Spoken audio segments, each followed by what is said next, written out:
반갑습니다. 네. 오늘 설교 주제가 뭐죠? 네. 되게 많으신데 말소리는 하나도 안 들리시네요. 네. 오늘 설교 주제는 내가 복음을 부끄러워하지 아니하노니라는 주제입니다. 제가 이제 1교구를 시작으로 교구 전도 헌신 예배가 시작돼서 이제 오늘은 2교구가 전도 헌신 예배를 드리고 있습니다. 제가 교구 전도 헌신 예배 이제 설교 담당 2교구 이렇게 날짜에 딱 담당 이 이름이 딱 올라가 있는 것을 보고 그때부터 고민을 하기 시작했습니다. 교구 전도 헌신 예배인데 내가 과연 이 전도 헌신 예배에서 어떤 설교를 해야 될까? 거의 일주일을 식음을 전폐하며 말씀을 읽어가면서 준비했습니다. 네, 그렇게 기도하는 가운데 말씀을 준비하면서 이런 생각을 하게 됐습니다. 내가 복음을 전할 때 이제 이교구에게만 해당되는 것이 아니라 나도 하나님의 증인으로서 복음을 전하는 자로 이렇게 세움을 받았는데 내가 다른 사람에게 하나님을 믿지 않는 사람들에게 복음을 전할 때 내가 정말 가져야 할 그 마음의 자세는 뭐가 있을까라고 이런 생각과 고민을 하게 되었습니다. 그럴 때 때마침 말씀을 읽는 가운데에서 이 말씀이 저에게 확 와닿았습니다. 그래서 바울이 지금 복음을 전하는데 그 자신의 마음의 상태가 어떻다라고 고백을 합니까? 나는 복음을 부끄러워하지 않는다라고 그렇게 말하는 것입니다. 우리 함께 이렇게 고백해 볼까요? 나는 복음을 부끄러워하지 않습니다. 네, 복음을 증거하고 그 복음을 전하는데 그 복음을 전하는 사람이 그 마음 가운데 부끄러운 마음이 있으면 어떻겠습니까? 나에게 하나님께서 허락하여 주신 그 복음을 온전히 전할 수 없겠죠. 내가 가진 어떤 자랑거리를 사람들에게 전할 때도 내가 어떤 부끄러운 마음을 가지게 된다면 내가 자랑하고 싶은 것들도 다 온전히 자랑할 수 없게 되는 것입니다. 하물며 하나님의 복음을 전하는 것도 그와 마찬가지죠.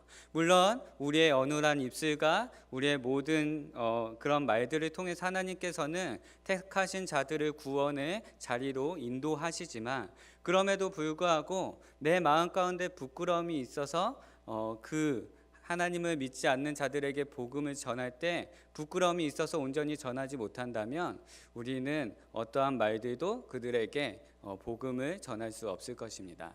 그렇기 때문에 우리가 가져야 할 오늘 말씀을 통해서 물론 복음을 전할 때 우리가 가져야 할 마음의 자세들이 몇 가지 있지만 그 가운데에서도 우리는 복음을 전할 때 부끄러움이 없이 온전히 하나님의 말씀을 전해야 될 것이라고 그렇게 믿습니다.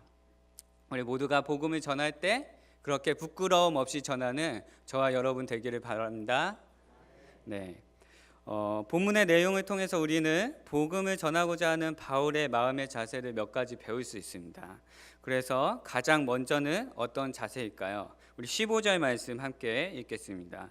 15절 말씀 함께 읽겠습니다. 시작.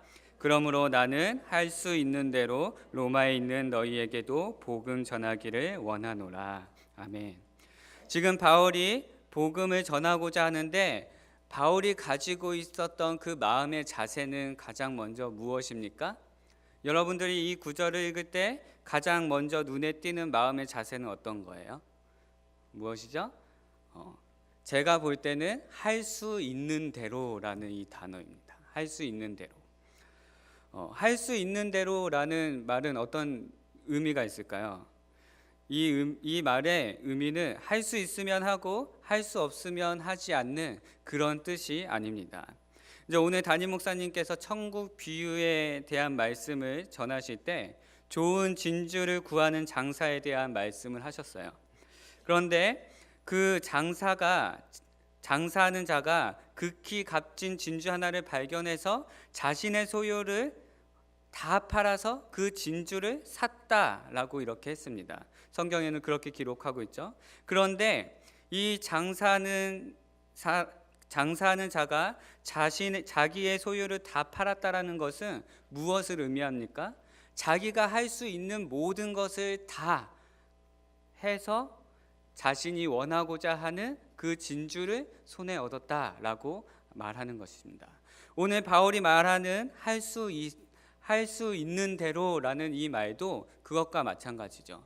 바울이 그냥 복음을 전하는데, 바울이 어디에 복음 전하기를 원하고 있습니까? 바로 로마에 세워진 교회, 그리고 로마를 통해서 하나님을 믿지 않는 영혼들에게 복음 전하기를 원하고 있는 것입니다.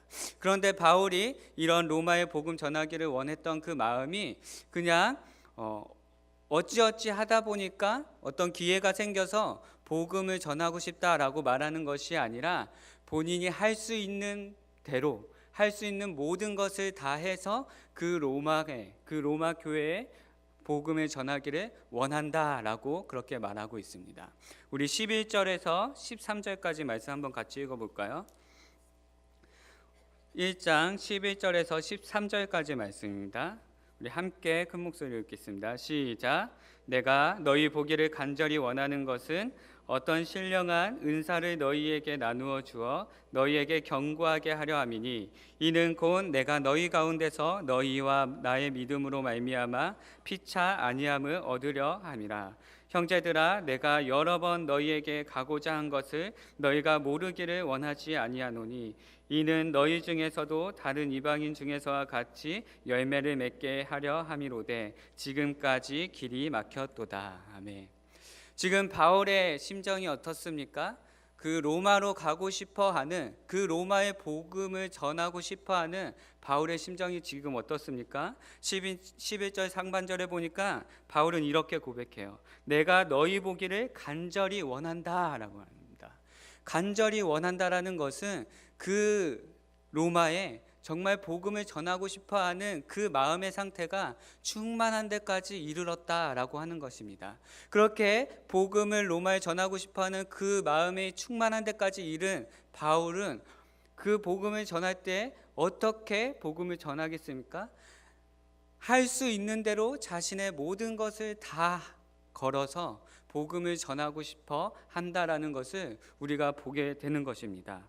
그리고 13절 상반절에도 이렇게 바울은 고백합니다. 형제들아, 내가 여러 번 너희에게 가고자 한 것을, 바울은 그냥 한두 번 하다가 안 되니까 포기한 것이 아니라 그 길이 열릴 때까지, 그 길이 내가 가는 방향이든 가지 않는 방향이든 어찌 됐든 간에 하나님의 복음이 그곳 가운데 전해지기만 한다면 내가 그 일들을 위해서 여러 번 더욱더 수고하는 일들을 감당하겠다라고 말하는 것과 같은 것이죠. 그래서 바울은 지금 자신이 로마에 갈 수 없는 상황이 안 되자 그 로마의 복음을 어떻게 전하고 있습니까? 이 로마서는 바울이 손으로 편지를 써서 그 로마 교회에, 그리고 그 로마에 하나님을 믿지 않는 자들에게 복음을 전하는 것이 바로 로마서의 내용입니다. 그래서 바울은 자신이 갈 수 없자 편지를 써서라도 그 로마 교회에 복음을 전하고자 하는 그런 마음들이, 열망들이 간절했다라는 것을 우리에게 보여주는 것입니다. 사랑하는 성도님들, 우리가 하나님을 믿지 않는 우리 주위의 친구들, 이웃들에게 복음을 전할 때 우리는 어떤 마음으로 그렇게 복음을 전합니까? 그냥 교회에서 전도 헌신 예배를 하니까 전도자를 작성해서 내라고 하니까 그냥 이름을 썼으니까 내가 그래도 적어도 3-4번은 한번 얘기는 해봐야지, 그런 마음이십니까? 우리는 3-4번이 아니라 하나님께서 허락하시는 대로, 할 수 있는 대로 나의 모든 상황과 여건을 만들어서 그들에게 복음을 전해야 할 책임이 우리에게 있음을 오늘 바울은 이야기해주고 있는 것입니다. 사랑하는 성도님들, 우리가 복음을 전할 때 정말 그 복음을 전하는 자들이 그 복음을 듣지 않는다 할지라도, 그리고 그 상황들이 다 가로막혀 있다 할지라도 저와 여러분이 끊임없이 할 수 있는 대로 복음을 전하는 그런 하나님의 증인들 되기를 간절히 소원합니다. 또 두 번째로 바울이 복음을 전하는 그 마음의 자세는 무엇입니까? 15절 하반절에 이렇게 기록합니다. 복음 전하기를 원한다. 사랑하는 성도님들, 원한다라는 것은, 여기서 쓰여진 원한다라는 것은 간절히 소망하고 바란다라는 것입니다. 그냥 복음을 전하고 싶어 한다라고 말만 하는 것이 아니라, 내가 정말 그 복음을 전하기까지 나의 마음이 간절하고 그 일을 위해서 내가 힘써 그 일들을 감당할 것이라는 마음 다짐이 담겨져 있는 말이라는 것입니다. 고백입니다. 사랑하는 성도님들, 우리가 하나님의 복음을 전할 때 우리에게도 이러한 간절한 소망이 있어야 하는 것입니다. 바울이 로마 교회에 정말 간절한 마음을 담아서 하나님의 복음을 전하기 위했던 것, 하나님의 복음을 전하기 원했던 것처럼 우리 또한 우리가 지금 작성한 전도 대상자들을 위해서 복음 전하기를 간절한 마음으로 소망하고 바라야 한다는 것입니다. 사랑하는 성도님들, 우리 모두가 정말 그런 간절한 마음으로 복음을 전하는 하나님의 증인들 되기를 간절히 소원합니다. 그리고 바울이 가지고 있는, 복음을 전할 때 가지고 있는 바울의 마음의 자세 세 번째는 무엇일까요? 앞에서도 이야기했듯이 복음을 부끄러워하지 않는다는 것입니다. 복음을 부끄러워하지 않는다는 것은 반대로 무엇입니까? 이 당시에 복음을 부끄러워하는 사람들이 있었다라는 것입니다. 복음을 부끄러워하지 않는다는 바울의 이 고백은 그냥 자신이 복음을 부끄러워하지 않기 때문에 이렇게 고백하는 것이 아니라, 당시에 복음을 부끄러워하는 사람들이 너무나 많이 있었기 때문에 바울 자신은 복음을 부끄러워하지 않게 자신은 복음을 전하기를 원한다, 자신은 또한 복음을 부끄러워하지 않는다라고 로마 교회에 도전하고 있는 것입니다. 사랑하는 성도님들, 어떤 사람들이 그러면 복음을 부끄러워할까요? 먼저 세상 사람들은 복음을 부끄러운 것으로 여기고 그렇게 생각합니다. 우리 고린도전서 1장 18절 말씀 한번 찾아볼까요? 고린도전서 1장 18절 말씀입니다. 우리 한 목소리로 함께 읽겠습니다. 시작. 십자가의 도가 멸망하는 자들에게는 미련한 것이요 구원을 받는 우리에게는 하나님의 능력이라. 아멘. 십자가의 도가 멸망하는 자들에게는 미련한 것이라고 성경은 말합니다. 이 말은 하나님을 알지 못하는 자들에게 있어서 우리가 가진 믿음의 모습은 참으로 어리석고 미련하게 보인다라는 것입니다.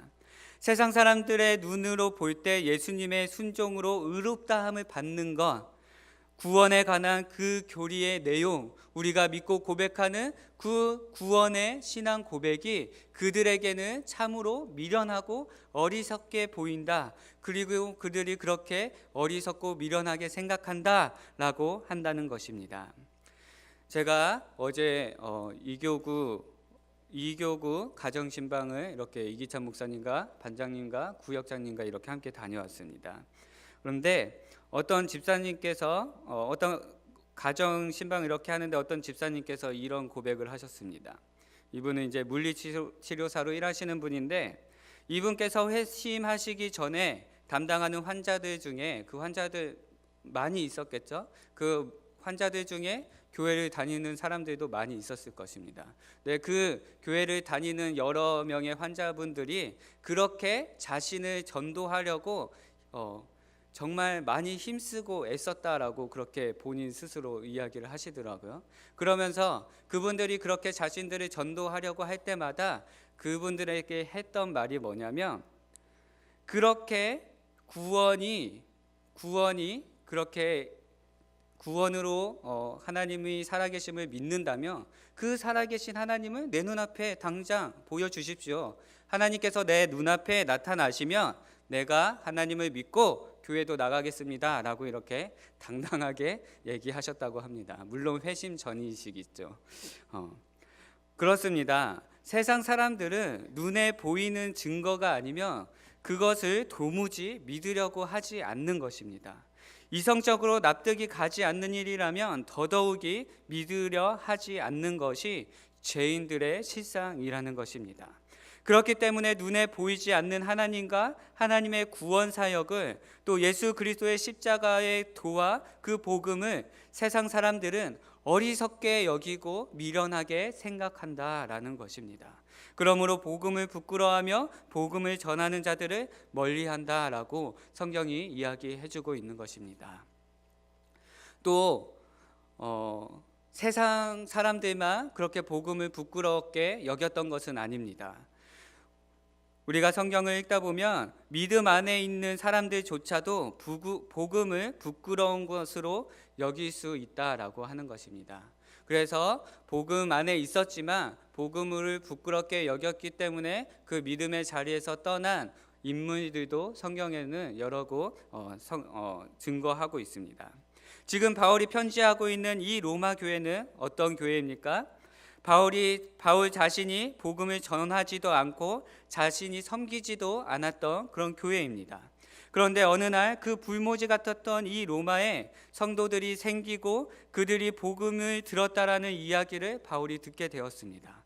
그래서 바울은 그들을 그토록 보기를 원했고 로마에 가기를 원했습니다. 하지만 그 길이 막혀서 결국에는 가지 못했지만, 그리고 이후에는 이제 로마로 갈 수가 있었지만 지금 상황은 로마에 갈 수 없는 그런 상황인 것입니다. 그런데도 그렇게 로마에 가고 싶어 했던 것이죠. 왜냐하면 그들이 복음을 들어서 예수를 믿었지만 세상의 중심이라고 하는 그 로마는 어떠한 환경이었겠습니까? 당시의 로마는 정말 화려한 그러한 도시였습니다. 문명 도시였죠. 그래서 그 로마는 철학이 발달했고 예술이 발달했고 문화가 너무나 많이 발달했던 나라입니다. 그런 나라에서, 그러한 도시에서 신앙생활을 하는 성도들의 마음은 어떻겠습니까? 오늘날 우리가 살아가는 이 시대에도 성도들이 신앙생활을 감당하는 것이 참으로 힘들고 어려웠지만 이 당시에는 더욱더 어려운 상황이었습니다. 왜 그렇습니까? 이 당시에는 자신의 목숨을 내놓으면서 믿음 생활을 감당해야 했기 때문입니다. 그런 상황에서 이 복음을 믿는다는 것 하나만으로 죄인 같은 생활을 해야 하고 숨어서 살아야 하고 먹지도 못하고 또 굶주려야 하는 일들이 너무나 많이 있었다라는 것입니다. 그런 상황 가운데에서 복음을 믿는 자, 하나님의 믿음 안에 있는 그런 사람들 또한도 복음을 부끄럽게 생각하는 사람들이 있었다는 것입니다. 왜요? 자신들의 상황이 너무나 비참하기 때문입니다.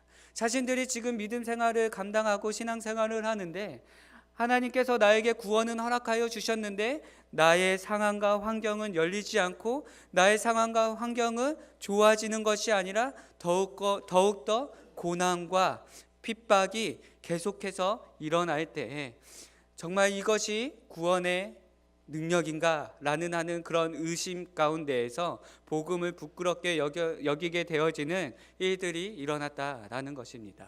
사랑하는 성도님들, 우리가 살아가는 이 시대도 마찬가지죠. 우리가 기독교인이라고 말하고 우리가 그리스도인이라고 말할 때 세상 사람들은 우리를 업신여기고 또 우리가 구원 얻었다라고 말하고 믿음 생활을 감당하지만 우리의 삶의 문제들이, 형편들이 내가 믿음 안에 있다 할지라도 그것이 완전히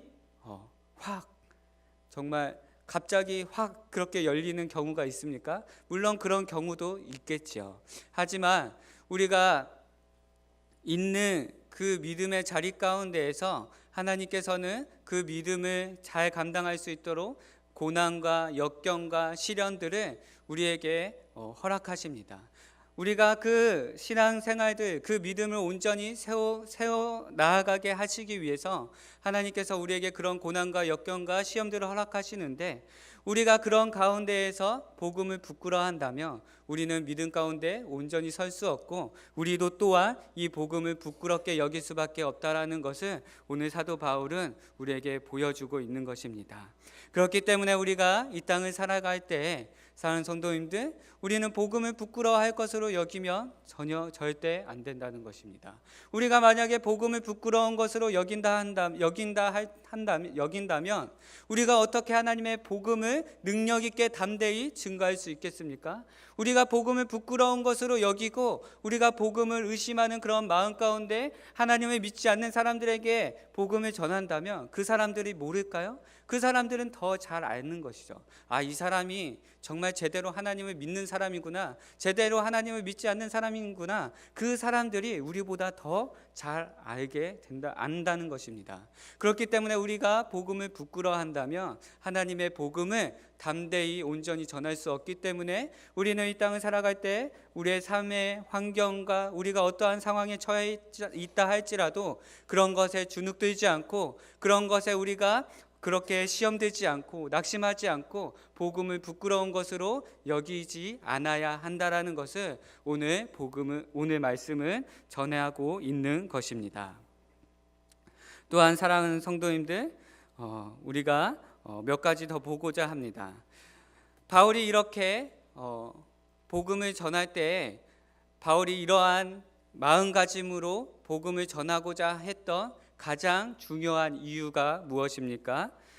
세 가지로 들 수 있는데, 먼저는 바울은 복음은 모든 믿는 자에게 구원을 주시는 하나님의 능력임을 알았다라는 것입니다. 우리 본문 말씀,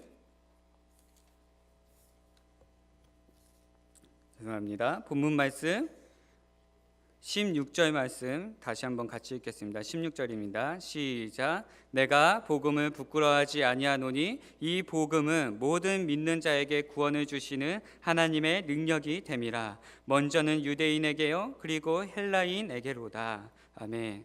지금 바울이 고백하는 것이 무엇입니까? 이 복음은 모든 믿는 자에게 구원을 주시는 하나님의 능력이다 라고 그렇게 우리에게 고백합니다. 사랑하는 성도님들, 하나님께서 우리에게 구원을 허락하여 주실 때 그 구원은 우리에게 어떻게 주어집니까?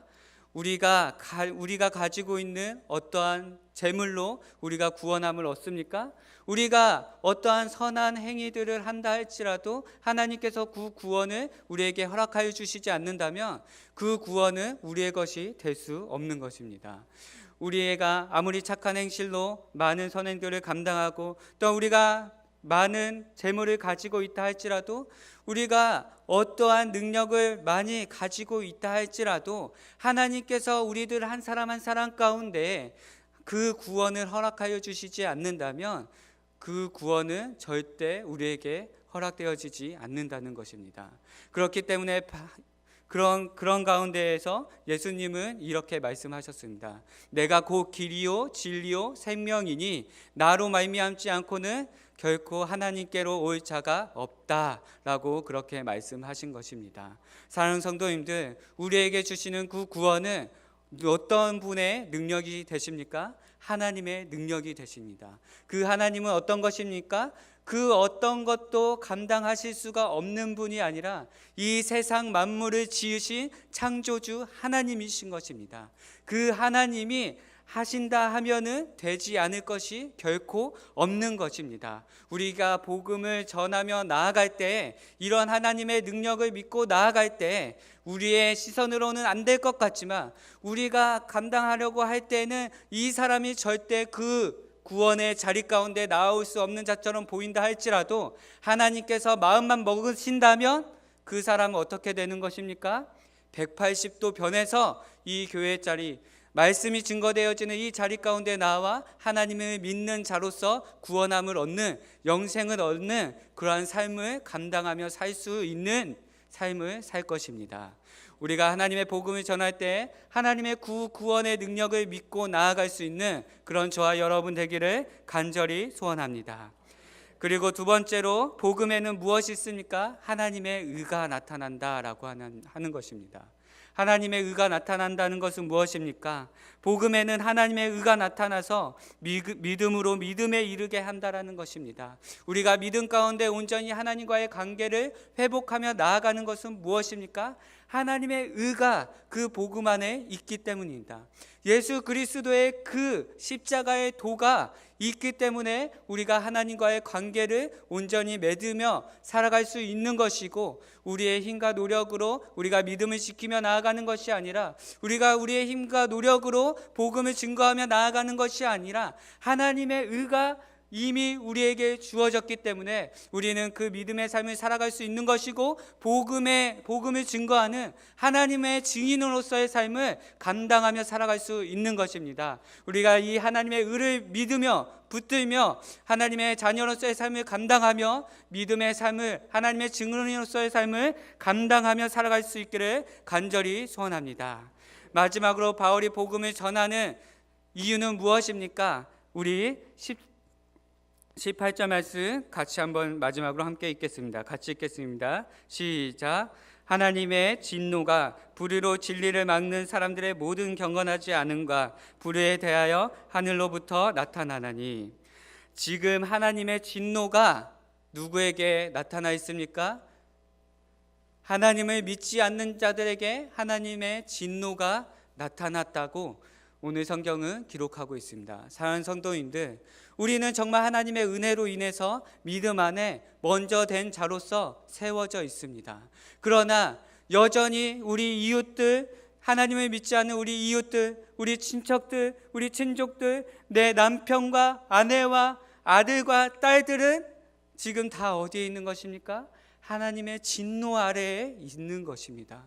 우리의 자녀들이 하나님의 그 진노 가운데 있는 것을 우리가 본다면 우리가 어찌 가만히 발을 동동 구르지 않고 있을 수 있겠습니까? 우리가 하나님의 증인으로서의 간절한 마음을 가지고 그들에게 복음을 전하지 않을 수 있겠습니까?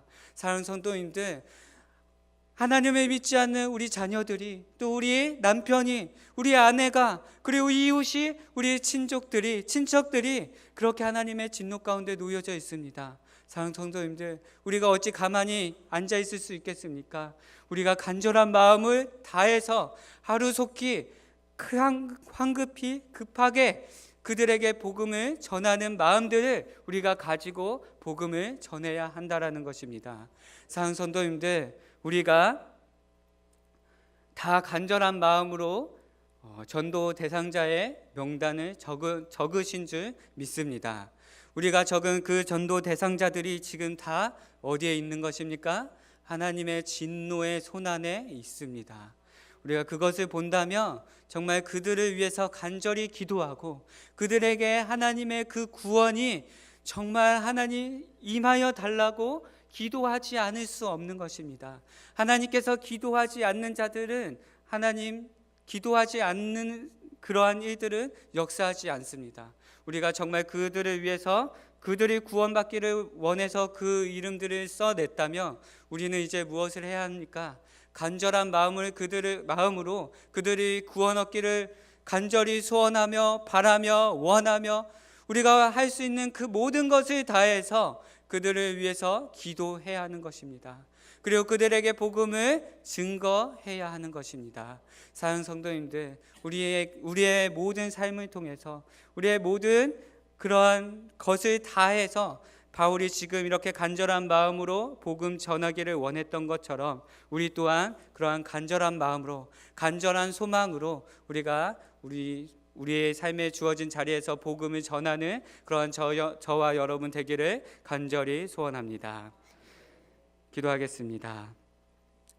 사랑과 은혜가 풍성하신 하나님, 이 시간 우리가 하나님의 말씀을 함께 나누었습니다.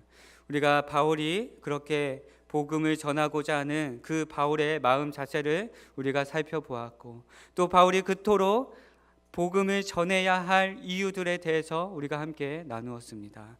하나님, 그 마음 자세와 그 이유들이 바울에게만 속해 있는 것이 아니라 우리들 자신도 그런 마음 자세와 그런 이유들로 우리가 하나님의 증인으로서 우리 전도 대상자들을 위해서 힘써 기도하며 복음을 전할 수 있는 우리들 한 사람 한 사람 다 되어질 수 있도록, 우리 화평교회가 되어질 수 있도록, 하나님 우리 이교구가 되어질 수 있도록 하나님 함께하여 주시옵소서. 감사드립니다. 살아계신 우리 구주 예수 그리스도의 이름으로 기도드립니다. 아멘.